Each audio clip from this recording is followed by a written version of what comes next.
नाजरीन अस्सलाम वालेकुम। IAD टुडे के खबरनामे में आपका खैर मकदम करते हैं। आइए बढ़ते हैं तफसीलात की तरफ।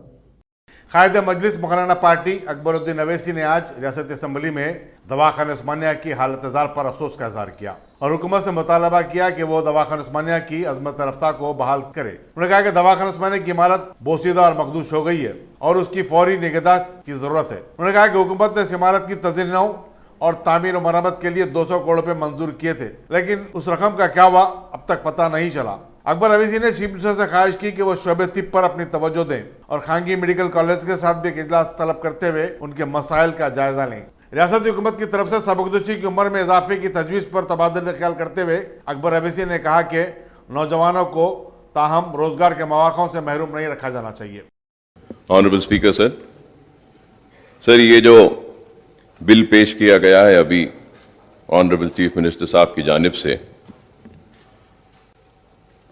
और जो तफसीलात बयान की गई हैं इसके इंट्रोडक्शन के वक्त, ये बिल्कुल सही है कि मेडिकल कॉलेजेस और डेंटल कॉलेजेस में टीचिंग फैकल्टी का बहुत बड़ा मसला है और रिटायरमेंट एज को जो बढ़ाने का इस बिल में जिक्र किया गया है, इस ताल्लुक से भी मैं यही कहूंगा कि आज ये बिल के जरिए रिटायरमेंट एज को बढ़ाया जा रहा है, लेकिन एक मसला ये भी जरूर है कि कई वर्ष पहले मुख्तलिफ रियासतों में रिटायरमेंट एज को बढ़ाया गया था। उस वक्त हमारी रियासत में भी ये मुतालबा किया गया था, लेकिन उस मुतालबे को मुस्तरद किया गया था और उसको नहीं माना गया था और इसकी वजह ये बताई गई थी कि हम रोजगार के नए मौके फराहम करना चाहते हैं और नौजवानों को मौका देना चाहते हैं। और ये भी कहा गया था कि तेलंगाना की तश्कील के बाद जो उम्मीदें वाबस्ता हुई हैं नौजवानों में रोजगार के मौके फराहम होंगे कहकर, तो उन नौजवानों की उमंगों को, उनकी उम्मीदों को, उनके आस को ख़त्म करने के बराबर होगा अगर रिटायरमेंट की एज को बढ़ाया जाएगा। लेकिन आज इस बिल के जरिए अगर रिटायरमेंट की एज को बढ़ाया जा रहा है तो सवाल यह है कि वो नौजवान डॉक्टर्स या वो नौजवान फैकल्टी के मेंबर्स अगर रिटायरमेंट होता है तो जायदादें खाली होती हैं और मौके मिलते हैं।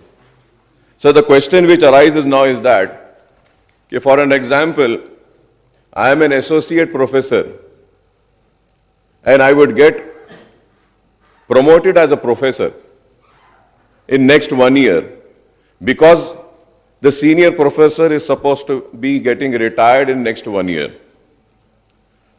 Now what happens is that, sir, the age is increase of retirement and my promotion will be held up. I will not get promoted. So through you, sir, I request the Honorable Chief Minister Saab, when we are introducing this, well, I really agree with this, we have a shortage of faculty members and it is very good that we are increasing the age of retirement. But at the same time, we should see that all those professional doctors who are due for promotion, their promotion should not be stopped stating that the vacancies are not available. Whether there is a vacancy or non-availability of vacancy, the faculty who is due for promotion, they should be promoted. ये बहुत जरूरी है साहब। अगर ये चीज नहीं होगी तो मैं इतने बरस से खिदमत करा हूं एक इदारे की और ये तवक्को के साथ कि मुझे प्रमोशन मिलेगा और इसकी वजह से मेरा प्रमोशन 2 या 3 साल तक रुक जाएगा। मेरा मतलब, मैं एक एग्जाम्पल दे रहा हूं एक फैकल्टी का, तो ये एक बहुत जरूरी है। और उसके साथ ही साथ मैं ये भी कहूंगा कि मेडिकल कॉलेजेस के पास सिर्फ यह फैकल्टी का मसला नहीं है, बल्कि मेडिकल कॉलेजेस के और कई मसाइल हैं। हर कोई यह समझता है कि मेडिकल कॉलेज को चलाना बड़ा आसान होता है, लेकिन मेडिकल कॉलेजेस को चलाना आसान नहीं है। यह बिल लाए हैं, मैं जरूर हमारी पार्टी की जानिब से सपोर्ट करूंगा इस बिल का, लेकिन उसके साथ ही साथ यह भी कहूंगा कि सर, आज से 5 बरस पहले दवाखाने उस्मानिया के लिए 200 करोड़ रुपए गवर्नमेंट ऑफ इंडिया की ग्रांट आई थी दवाखाने उस्मानिया की तामीर के लिए, लेकिन आज दवाखाने उस्मानिया इतना मखदूश हो गया है कि पानी टपक रहा है, उसमें से झरने की तरह गिर रही है, इमारत गिर रही है। और अफसोस के साथ कहना पड़ता है कि चाहे कोई भी हुकूमत हो, मैं इस हुकूमत पे नहीं कह रहा हूं, हमारे हेरिटेज को या तो नजरअंदाज किया गया और लापरवाही के जरिए हमारे हेरिटेज को गिरने का मौका दिया गया, या गिरा है तो गिरने के बाद कहते हैं कि गिर गया है। तो उस्मानिया दवाखाना पूरा शिफ्ट होते जा रहा है, एक एक ब्लॉक वहां से हटाया जा रहा है, मैटरनिटी हॉस्पिटल में ले जाया जा रहा है, पेटला बुरुज में लाया जा रहा है। आज ये हॉस्पिटल्स बिल्कुल ही आज गवर्नमेंट दवाखाने कमजोर हो रहे हैं। तो मैं हुकूमत से मुतालबा करूंगा कि उस्मानिया दवाखाने की उस अजमत को दोबारा बहाल किया जाए और उसकी खूबसूरती को दोबारा बहाल किया जाए। यह हमारे हैदराबाद की एक निशानी है। उस्मानिया हॉस्पिटल हो, चार मीनार दवाखाना हो, ये सारे हमारे मैदान सेहत की एक बहुत बड़ी निशानियां हैं, इनकी हिफाजत करनी चाहिए। Sir, at the same time sir, I would like to bring to a kind notice that I was reading in the newspapers that we have a very good scheme in which we treat the poor patients by the name Aarogyashree और बाद में फिर दूसरा। Many medical colleges and many hospitals are suffering because the dues have not been yet paid. I was reading the newspaper, 1,500 crores are the dues which needs to be paid to the hospital. अगर ये पैसा नहीं देंगे, many private and corporate hospitals have stopped the treatment of poor patients. गरीब लोगों के इलाज को रोक दिए हैं, उनके पैसे नहीं दिए गए हैं, महीनों से पैसे नहीं दिए गए, और 1 साल से इलेक्शन का जो कोड आ रहा है, साहब I am concluding sir, election code की वजह से 1 साल से काम नहीं हुआ है। एक वक्त अगस्त से जो असेंबली डिसॉल्व हुई है, फिर उसके बाद इलेक्शन 3 महीने 2 महीने होत गुजरते गए, इलेक्शन हुआ, फिर असेंबली इलेक्शन खत्म हुआ, फिर पार्लियामेंट का इलेक्शन आया। अभी भी हम 1 साल से इलेक्शन मोड में है, इलेक्शन कोड ऑफ कंडक्ट के मोड में है, अब और इलेक्शंस है। इस वजह से ये सारे काम रुके हुए हैं। तो मैं उम्मीद करूंगा कि ये आरोग्यश्री, ये जो ड्यूज हैं उसको क्लियर करेंगे, और गवर्नमेंट हॉस्पिटल्स जो आज कमजोर हो रहे हैं, इनको मजबूत करेंगे। और उसके साथ ही साथ मैं ये भी कहूंगा कि एक हुकूमत को मुबारकबादी दूंगा कि आपने डायलिसिस सेंटर्स जो छोटे छोटे जो खोले हैं, ये बहुत अच्छा और एक कामयाब, और ये मुबारकबादी देता हूं मैं इसके लिए कि गरीबों को इस डायलिसिस के स्मॉल सेंटर्स से बहुत फायदा हो रहा है। मैं उम्मीद करता हूं कि जितने पॉइंट्स मैंने उठाए हैं इस पर हुकूमत गौर करेगी, और मैं आपके जरिए आखिर में चीफ मिनिस्टर साहब से एक मुतालबा करूंगा, एक दरखास्त करूंगा कि आप प्राइवेट मेडिकल कॉलेजेस के जितने लोग हैं उनके साथ भी एक मीटिंग करिएगा।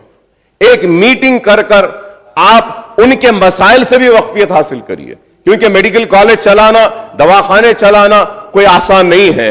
और फिर मैं ये भी चाहूंगा कि हुकूमत वजाहत करे और क्लैरिटी दे कि ये जो एग्जामिनेशंस जो आ रहे हैं, मेडिकल स्टूडेंट्स कंफ्यूजन का शिकार है।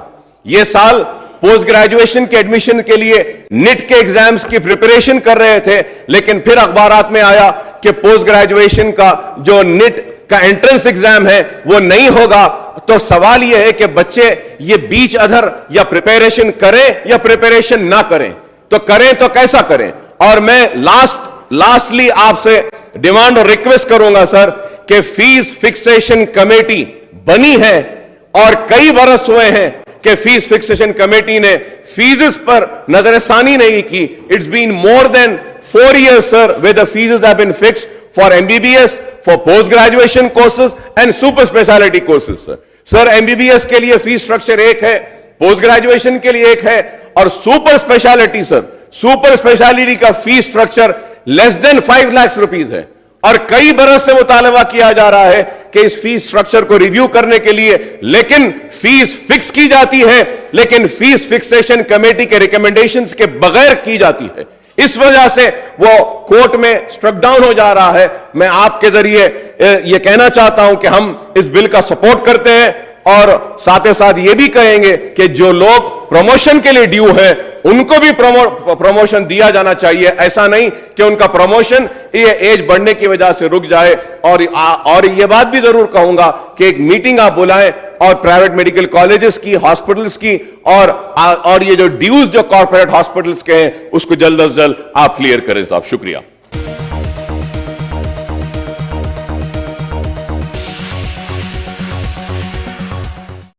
हैदराबाद के हज कैंप से आज़मीन हज का पहला काफिला आज जल्द सुबह मदीना मुनव्वरा के लिए रवाना हुआ। शहर के 3 आज़मीन के बशमूल इस जत्थे में हैदराबाद कर्नाटक के 423 आज़मीन शामिल थे जो हैदराबाद एम्बार्कमेंट पॉइंट से रवाना होना चाहते थे।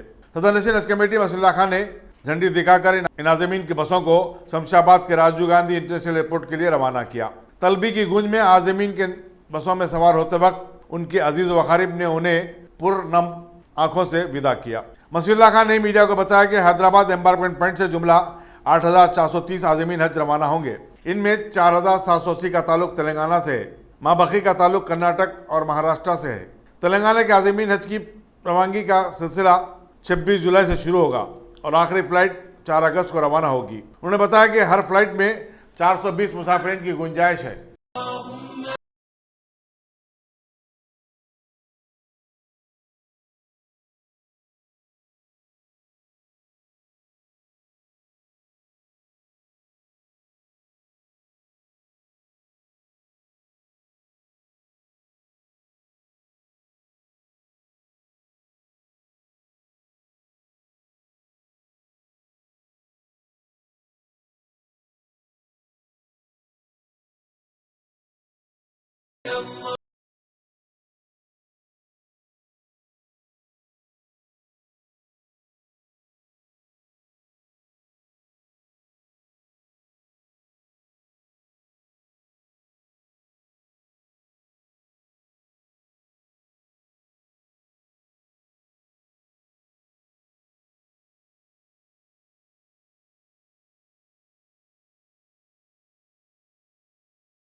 माशाल्लाह से अल्लाह के फजल करम से हमारे स्टेट की जानिब से अच्छे इंतज़ाम करने के लिए हमारे केसीआर साहब जो हमें हुक्म दिए थे, माशाल्लाह से अच्छा इंतज़ाम करके यहाँ से हाजियों का जो पहला काफिला था जो कि कर्नाटका स्टेट के थे पूरे, यहाँ से पूरे अल्हम्दुलिल्लाह जा चुके हैं एयरपोर्ट के लिए। और मैं अल्लाह से गुजारिश करता हूँ कि अच्छे सेहत से जाके वो लोग सेहत से वापस अपने मुल्क को वापस आए। शुक्रिया।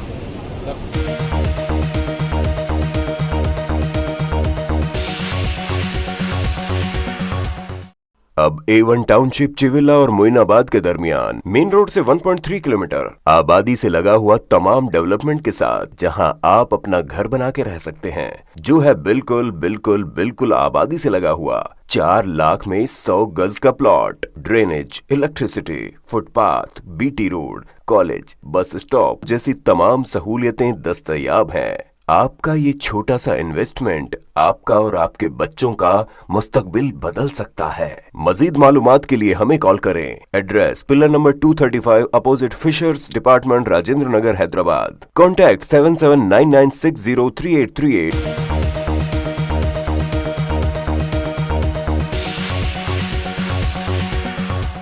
रियासती वज़ीर दाखिला मोहम्मद महमूद अली ने कल रात देर गए नामपल्ली में वाक़ हज हाउस में तरतीब दिए गए हज कैंप का मुआयना किया। उन्होंने हैदराबाद एम्पावरमेंट पॉइंट से जाने वाले 400 से ज़ायद आज़मीन हज को पासपोर्ट और टिकट हवाले किए। बाद मीडिया से बातचीत करते हुए महमूद अली ने हज कैंप के लिए किए गए इंतजाम पर इत्मीनान का इज़हार किया और कहा कि इस साल आज़मीन के लिए अच्छे से अच्छे इंतजाम किए गए हैं। वज़ीर दाखिला की आमद पर हज कमेटी के सदर-ए-नशीन मसूलुल्लाह खान के अलावा अरकान हज कमेटी और मुख्तलिफ महकमों के अहदेदारों ने उनका इस्तकबाल किया। आज एक मिनट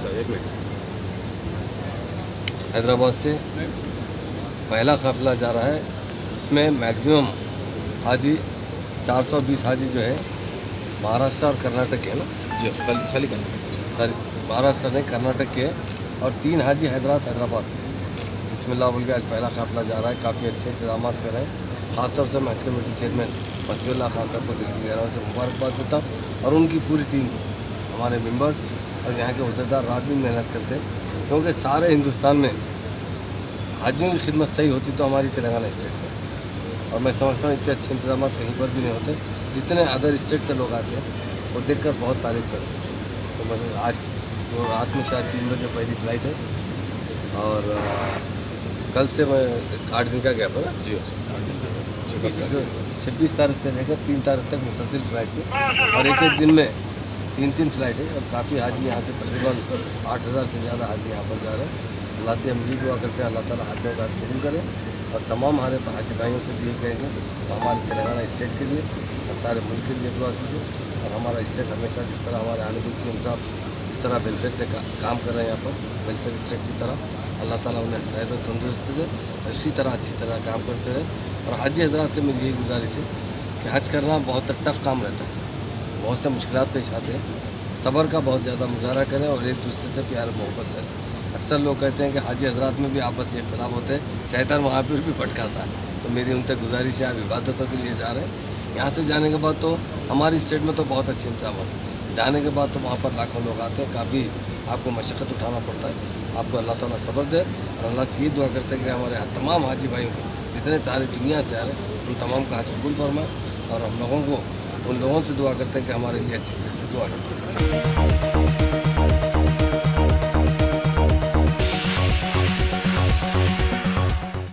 रियासती असेंबली के 2 रोज़ा इजलास के पहले दिन आज चीफ मिनिस्टर के चंद्रशेखर राव ने 4 बिल्स पेश किए, जिनमें से 3 को आज मंजूरी मिल गई है, जबकि 1 बिल पर कल मुबाहिस होंगे। इन बिल्स में न्यू म्यूनिसिपल एक्ट में तरमीम, पंचायत राज, सरकारी मुलाजिमीन की उम्र वजीफा में इजाफे और ज़रई मजदूरों और किसानों की आमदनी बढ़ाने से मुतालिक उमूर शामिल हैं।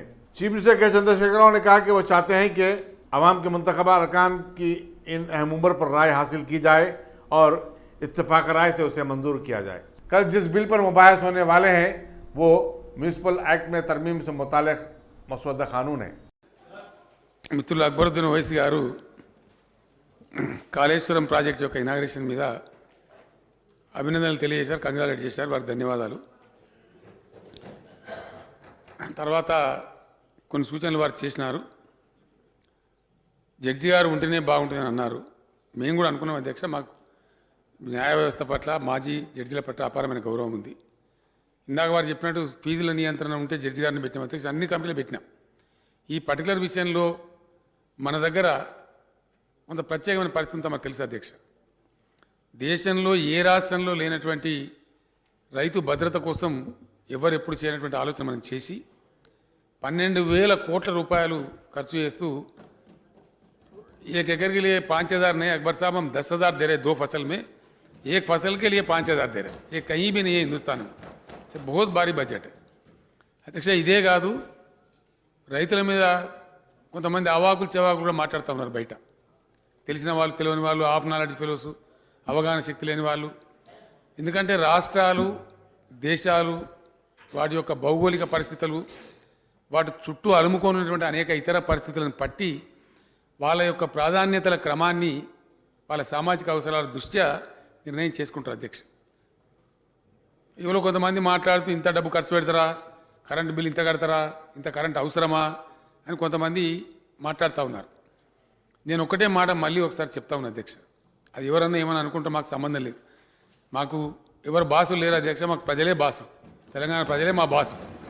వాళ్ళ ప్రయోజనమే మాకు ప్రధాన కర్తవ్యం. ఇక ఎవరు ఏమనుకుంటారు, ఎవరు ఏం చెప్తారు మేము పెద్దగా పట్టించుకోము అధ్యక్ష. మంచి సలహా ఉంటే స్వీకరిస్తాం వినయపూర్వకంగా, కానీ ఒక పద్ధతిలో మొత్తమే తప్పు అనే పద్ధతిలో కొంతమంది ప్రమోట్ చేస్తూ ఉన్నారు అధ్యక్ష.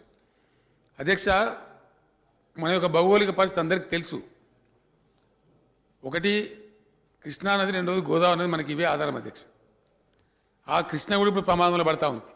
కర్ణాటకకు మరో 100 టీఎంసీలకు వాళ్ళు పర్మిషన్ ఇచ్చినారు. అది వస్తే అసలు ఏమైందో అయోమయమైనటువంటి పరిస్థితి. మిగిలింది ఒక గోదావరి. ఆ గోదావరిలో కూడా నేను ఇక్కడనే తమ అనుమతితో అప్పుడు స్పీకర్ గారు మధురాచారి గారు ఉంటే అధ్యక్ష, తమరు అప్పుడు వ్యవసాయ శాఖ మంత్రి కూడా ఉన్నారు, సభ్యులకు యాంపుల్గా వివరణ కూడా ఇవ్వడం జరిగింది. ప్రపంచమంతా చూసినారు లైవ్ టెలికాస్ట్ ద్వారా. ఉన్నది ఒకటే ఒక గోదావరి. ఆ గోదావరి కూడా ఎగువ గోదావరి కాదు అధ్యక్ష, ప్రాణహిత కలిసిన తర్వాత ఉన్న గోదావరే మనకు దిక్కు, ఇంకా వేరే ఏం లేదు. అందువల్ల అక్కడ బెడ్ లెవెల్ వచ్చేసి 90 మీటర్స్ సార్. ఆ 90 మీటర్స్ నుంచి వాటర్ తెచ్చుకోవాలి. వాటర్ ఉన్నది అక్కడ, ఇంకా వాటర్ లేదు. మనకు తాగునీళ్ళకైనా, సాగునీళ్ళకైనా, పరిశ్రమలకైనా, ఇతర డొమెస్టిక్ నీడ్స్ కోసమైనా సరే నీరు లేకపోతే జీవితం లేదు, రాష్ట్రమే లేదు, మన బతికే లేదు. కాబట్టి నీరు తేవాలి. దానికి ఎంత ఖర్చు అవుతుంది, ఎంత అప్పు అవుతుంది, అవన్నీ అర్థం పర్థం లేని విషయాలు. అధ్యక్ష సభను గల్ఫ్ కంట్రీస్ పోతాం. గల్ఫ్ కంట్రీస్లో మంచినీళ్ళు తాగాలి మనుషులు బతకానంటే ఏం లేదు అధ్యక్ష. వాళ్ళకి వర్షాలు కూడా గురువు అంత గొప్పగా ఏం చేస్తారు, డీశాలినేట్ చేసుకొని సముద్రం నీళ్ళు వాడతారు. చాలా కాస్ట్లీ అఫేర్ అది. ఇలా చెన్నైలో మనం చూస్తూ ఉన్నాం తాగునీటి బాధ, ఏం బాధలు పడుతున్నారో రోజు మనం వార్తల్లో చూస్తూ ఉన్నాం. వాళ్ళు డీశాలినేషన్ ప్రాజెక్ట్ పెడితే వాళ్ళు ముందుకు రావడం లేదు, కాంట్రాక్టర్ కూడా ముందుకు వస్తలేడు. అది వర్కౌట్ కాదు, వైబుల్ కాదని చెప్పి. కానీ గల్ఫ్ కంట్రీస్లో వాళ్ళకి గత్యంతరం లేదు కాబట్టి ఎంత కాస్ట్లీ అయినా అది టాప్ ప్రయారిటీ కాబట్టి డీశాలినేట్ చేసి మొత్తం దేశానికి వాటర్ సప్లై చేస్తూ ఉంటారు, గత్యంతరం లేదు కాబట్టి. అట్లా దేశాల యొక్క వాటి ప్రజల యొక్క అవసరాల దృష్ట్యా ప్రభుత్వాలు తమ ప్రాధాన్యతలు మార్చుకుంటాయి. తెలంగాణకు లిఫ్ట్ ఇరిగేషన్ తప్ప వేరే మార్గం లేదు అధ్యక్ష. గ్రావిటీ ఉంది, తక్కువ ఉంది అవకాశం. ఉన్నటువంటి సోర్సులు ఎండిపోయినాయి. తమకు తెలుసు, తమ నిజాం సాగర్ ప్రాంతవాసి. నిజాం సాగర్ ఒకప్పుడు ఎట్లా ఉండే, మరి ఇప్పుడు ఎట్లా ఎండిపోయింది. ఇప్పుడు కాళేశ్వరంతోనే మనం నింపే ప్రయత్నం మనం చేస్తూ ఉన్నాం. అదేవిధంగా ఎస్ఆర్ఎస్పీ అధ్యక్ష బొట్టు నీళ్లు ఆదిలాబాద్ జిల్లా నిన్న మా జోగురామన్న గారు మా టౌన్ నీళ్ళు వస్తారని చెప్పి వారు నాతో పంచాయతీ పెడతా ఉన్నారు. దాన్ని చాలా లోతు చేసి ఇమని చెప్పినామంటే ఎస్ఆర్ఎస్పీలో కూడా మంచినీళ్ళకి నీళ్ళు ఇవ్వలేని పరిస్థితి పోతూ ఉంది. సింగూరులో కొంత సమస్య వస్తూ ఉంది వాటర్ గురించి. నేనేమంటాను అధ్యక్ష, ఇలా అవసరాన్ని గుర్తించే దాన్ని తెస్తూ ఉన్నాం. అక్బర్ సాబ్తో నా మనవి, దీనికి అయితే కావచ్చు 10,000 करोड़ होता होगा करंट बिल, कोई बड़ी बात नहीं है हमारे लिए. हमारे सारे किसान के लिए, उनके ज़िंदगी के लिए करंट बिल अगर 10,000 नहीं 12,000 भी भरना पड़े हम तैयार है. हमको तैयार रहना चाहिए, ये हमारा प्रायोरिटी होना चाहिए. इसलिए कि खुदकुशियों से और परेशानियों से, बहरानियों से हमारे किसान को, किसान तबका को बचाना हमारा फ़र्ज़ बनता है. तो इसलिए जो हमको खाना देता है, जो मेहनत करता है, उनको बचा लेना हमारा काम है. इसलिए రైతుల కోసం అధ్యక్ష 10,000 కాదు 15,000 కోట్ల కరెంటు బిల్లు అయినా ప్రభుత్వమే చెల్లిస్తుంది. ఖచ్చితంగా తెలంగాణ రైతాంగం ధనిక రైతాంగం అయ్యే వరకు, అప్పులు చేసే అవస్థ లేకపోయేంత వరకు వాళ్ళకు ఉచిత కరెంట్ ఇస్తాం, ఉచితంగానే లిఫ్ట్ ఇరిగేషన్ వాటర్ కూడా ఇస్తాం, పెట్టుబడి కూడా అందిస్తాం. మేము కోరుతున్నదాలో ఒకటే అధ్యక్ష, రైతులు రుణ విమోచన కాదు చట్టం, అసలు రుణాలు చేసే పరిస్థితి ఉండకూడదు. రైతు బంధు కొంత దాన్ని తీరుస్తూ ఉంది. నేను ఆపద వస్తే వాళ్ళు చనిపోతే రైతు బీమా కొండంత అండగా ఉంటా ఉన్నది. ఇలా అదేవిధంగా రైతులు అప్పులన్నీ తీర్చేసి వారు స్వయంగా 4-5 లక్షలు వారి దగ్గర నిల్వ ఉంటే కనుక ఆ ఇబ్బంది లేకుండా పోతుంది. కాబట్టి అప్పటిదాకా రైతాంగాన్ని ఆదుకోవడంలో ఎవరు ఎన్ని విమర్శలు చేసినా ఏం చేసినా కూడా మేము పట్టించుకోదలుచుకోలేదు. ఖచ్చితంగా రైతు పక్షపాతంగానే ఉంటాం. దానికి సంబంధించి వాళ్ళకి సంబంధించి ఇబ్బందులు జరుగుతున్నాయి కాబట్టి ఆ రెవెన్యూ చట్టం కూడా కొత్తది తెచ్చే ప్రయత్నం కూడా చేస్తూ ఉన్నాం. నేను ఒకటే మాట రిక్వెస్ట్ చేస్తూ ఉన్నాను, వ్యవసాయ రంగ నిపుణులు వాళ్ళు ఇచ్చిన సూచన మేరకే, ఎందుకంటే దాని లోతుపాతులు ఈ చిన్న వాళ్ళ యొక్క కష్ట నష్టాలు తెలిసిన వాళ్ళు ఉంటే బాగుంటుంది. జడ్జి గారిని గౌరవిస్తూనే ఇది బాగుంటే బాగుంటుందని వారు ఇచ్చిన సూచన మేరకే నేను తేవడం జరిగింది అధ్యక్ష. ప్యూర్లీ రైతుల యొక్క శ్రేయస్సు కోరి తెచ్చినటువంటిది ఇది. భేషజాలు లేకుండా దయచేసి దీన్ని పాస్ చేయవలసింది నేను సభావారిని కోరుతా ఉన్నాను అధ్యక్ష. The question is that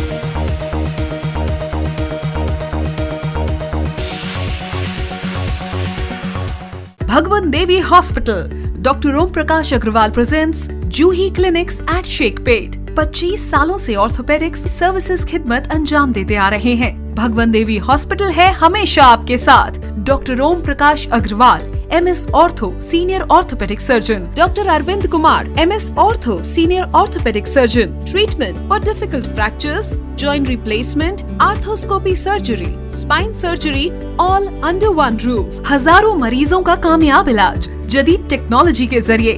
तमाम ऑर्थोपेडिक सर्विसेज एक ही छत के नीचे. Modern operation theatre, 24 hours digital x-ray, ultrasound, diagnostics, operations facility and pharmacy. Juhi Clinic, 3rd floor, above Reliance Trends, beside D-Mart, Toli Chowki, Sheikhpet, Hyderabad.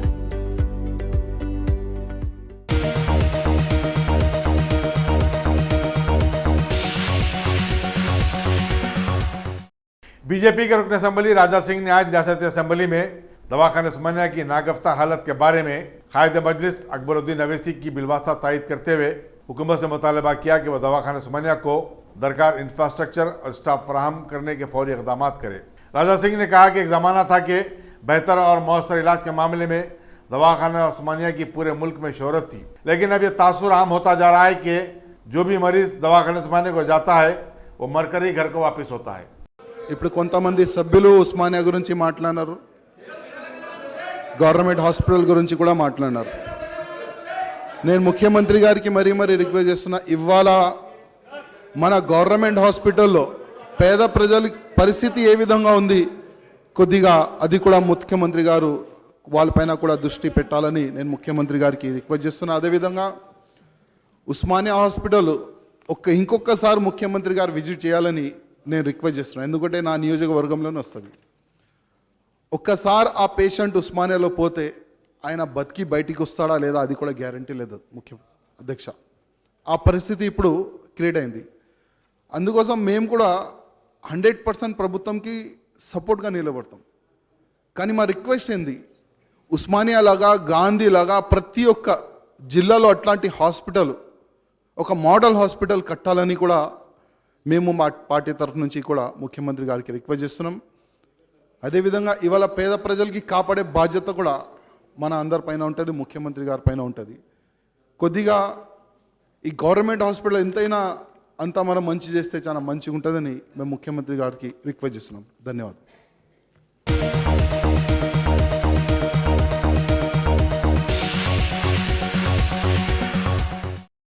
Top selection computers. अगर आप technology के दौर में रहते हुए टेक्नोलॉजी से दूर हैं तो सोचिए मत, आइए एक बार खिदमत का मौका दीजिए। हमारे यहाँ branded computers Dell, HP, Lenovo, laptop accessories उम्दा क्वालिटी निहायत ही वाजबी दाम पर दस्तयाब है। स्कूल, कॉलेज, कॉर्पोरेट, ऑफिस वगैरह में बल्क क्वांटिटी में सप्लाई की जाती है। इसके साथ साथ हमारे यहाँ माहिर टेक्नीशियंस की निगरानी में रिपेयर की सहूलत भी मौजूद है। अगर आप अपने घर, दुकान, सोसाइटी, स्कूल वगैरह को सेफ और क्राइम फ्री बनाना चाहते हो तो इंस्टॉल कीजिए CCTV कैमरा जो HD क्लियरिटी के साथ दस्तयाब है।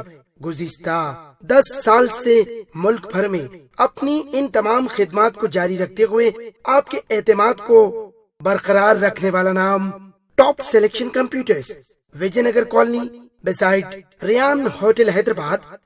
Director Syed Rashid Ali. Phone 9849715954। Top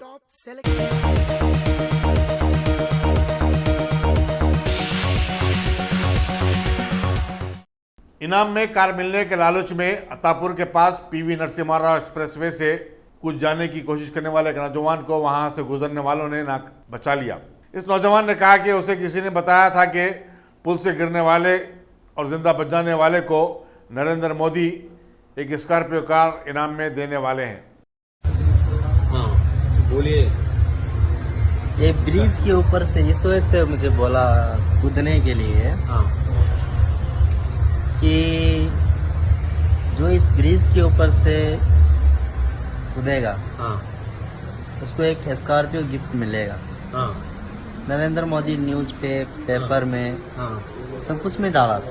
अच्छा ठीक है, इसलिए मैंने पेपर पढ़ा हाँ और न्यूज़ भी देखा हाँ तो मैं वहाँ से कूदने का शुरू किया। हाँ तो नरेंद्र मोदी प्रेजेंट टाइम में मौजूद भी थे। हाँ यहाँ एक हैदराबाद की इन्फॉर्मा प्रोजेक्ट होटल के पास। हाँ तो सर भी आए, नरेंद्र मोदी भी सर भी आए, अब मैं भी आया। आप कहाँ तक तो पढ़े? टाइम दिया है। आप कहाँ तक पढ़े? 11 o'clock नहीं कहाँ आएगा? नहीं पढ़ाई कितना कहाँ तक पढ़े आप? मैं बीकॉम करे। शादी हो गया आपका? नहीं, शादी नहीं हुआ। शादी हो गया, एक बच्चा भी है। बच्चा भी है। फिर कूदे तो क्या फायदा है आपको? ऊपर से कूदने से क्या फायदा है? मेरा बेटा है। तो कूदे तो क्या था आपको? वो नरेंद्र मोदी नहीं नरेंद्र मोदी बोले हो गया, कूदे तो तुम मर जाते। मरने के बाद में कौन लेगा? मरता नहीं, पैरागॉन स्टेट था। हाँ पैरागॉन स्टेट था। हाँ इसलिए मैं नहीं मरता। हाँ नहीं कूदना ऐसा कभी भी, ठीक है ना? क्या बोल रहा हूँ मैं? हाँ आप अच्छा पढ़े।